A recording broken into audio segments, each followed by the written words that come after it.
Welcome to the June edition of our Investor Update. I'm your host, Ewan Jones. Joining me today is Bola Onifade, Portfolio Manager here at JP Morgan Personal Investing. Welcome, Bola. It's great to have you on. Thank you so much for having me. No problem. So whether you're a client or not, the purpose of these Q&A sessions is to keep you informed. So each month we'll cover how Bola and the rest of the investment team are managing portfolios. We'll look at key highlights from the financial markets and the big economic themes the investment team is monitoring. So Bola, with that, let's dive into the action from May.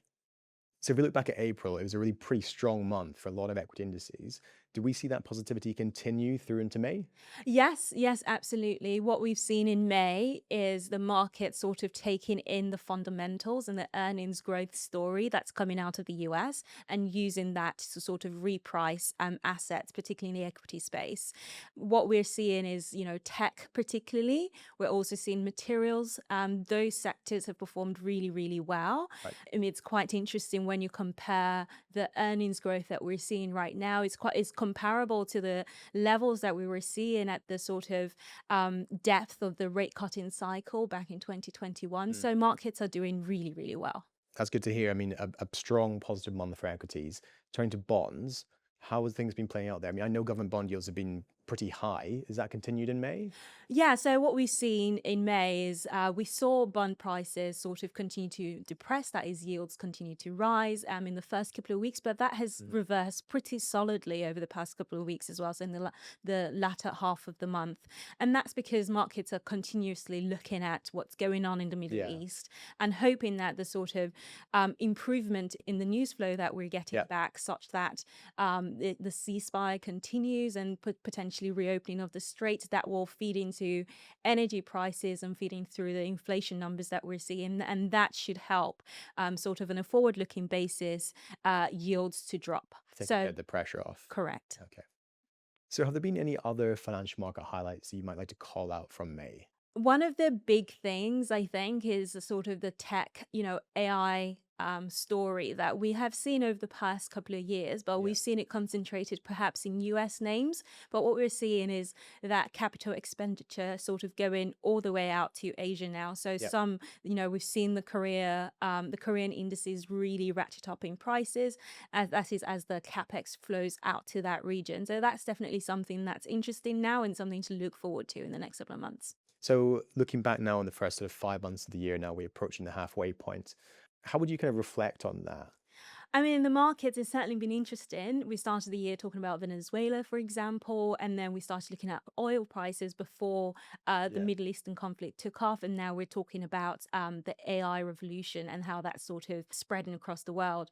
I think that all of these threads are very interesting. They add volatility, but they add risk and they add reward. And I think that's something that we should be, looking forward to in the next 6 months. That is, we should expect more volatility, but we should also expect that, markets do what they do really well, which is sort of go back to the fundamentals and the things that are really driving the economies around the world. So here in the UK, inflation's come down from 3.3% to 2.8% in April. Can we expect to sort of see that ease off a bit more? I think the UK has been rather interesting, and that's because household energy prices are actually capped in the UK. And what that has meant is that the conflict and the sort of resultant increase in oil prices hasn't fed through directly, at least not yet. We should see that really sort of start coming back into play by July, because the price cap was actually just reset yesterday. So in the near term, unfortunately, the outlook is for inflation to sort of like ratchet up a little bit in the UK. Right, okay. But, on the sort of hopes of the conflict being resolved, we can, expect that in the medium term, that sort of comes down a bit. Okay, so we shouldn't read into that reduction sort of too much then. Correct. In terms of any other economic indicators that you think are particularly interesting right now, are there any others you want to sort of call out? I mean, there's there are lots of movements really geopolitically around the world. But one thing that's really interesting that we try to anchor ourselves in is the fact that in the US, the unemployment numbers are at 4.3%. That's really, really good. What that means is that we're not really sort of looking forward at a big risk of a slowdown in demand coming from the US consumer. So I think on the near term basis, things are actually looking really good. Reflecting on recent market performance, how are you and the rest of the investment team managing portfolios? We started the year overweight equities. We maintain that position through the crisis in the Middle East. And that has really paid off in the past couple of months. So we've seen equity markets reprice higher. We have therefore been able to collect those gains, rebalance back to target, and essentially participate in the repricing of equities. We see that likely to continue over the next month. So we maintain that target, we maintain that position. And I think that should really sort of help us as we head into the second half of the year. Okay, so sticking with financial markets, but a slightly different tack. Is there anything that's kind of caught your eye that investors might have missed that's happened over the last month? Yes, I mean, a bit longer than the last month, but one thing we've really seen this year is small caps outperforming large caps.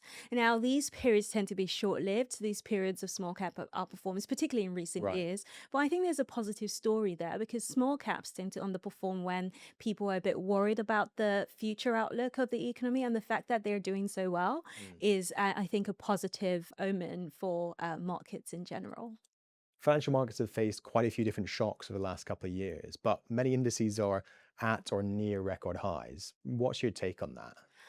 I really do like that question. And the reason I do is because I think that this sort of takes us back to a sort of grander story about adaptation and seeing opportunities in crisis.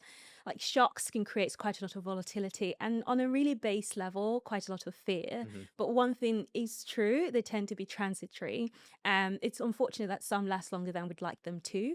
But I think that if we sort of go back to this story of adaptation and story of growth, we can look at what's going on in the equity Yeah. indices as a sort of natural reflection of our ability to adapt to all of these situations and shocks. Well, thanks for joining me today, Bola. Thank you so much for having me. And thank you for tuning in to another investor update. We want to make sure these Q&A sessions are as valuable to you as possible. So if you have any topics you'd like covered in the next few months, please do just let us know. You can drop a comment or contact us via social media or email. Bye for now. As with all investing, your capital is at risk. The value of your portfolio can go down as well as up, and you may get back less than you invest. Past performance and forecasts are not a reliable indicator of future performance. We do not provide investment advice in this update.